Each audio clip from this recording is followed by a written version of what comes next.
Consiglio numero 1, seguire l'istinto di sopravvivenza e stare all'ombra con temperature superiori ai 35 gradi. Il fisico è messo a dura prova. Nei soggetti fragili, bambini e anziani, ma non solo. Fondamentale l'idratazione, bere almeno 2 litri di acqua al giorno.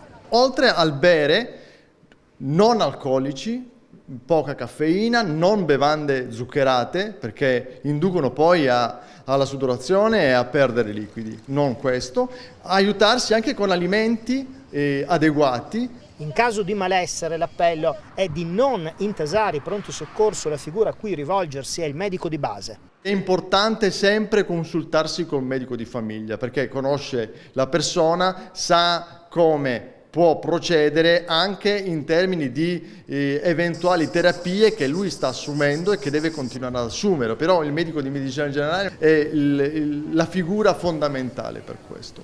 In generale è utile abbassare la temperatura del corpo anche facendo tante docce. In caso di pericolo si può chiamare il SUEM 118.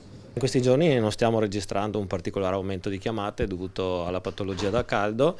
Abbiamo avuto un episodio verosimilmente ieri che può essere imputato all'aumento delle temperature. Negli anni passati com'è andata? Insomma, sono periodi di lavoro particolare questi per voi quando arriva il calore?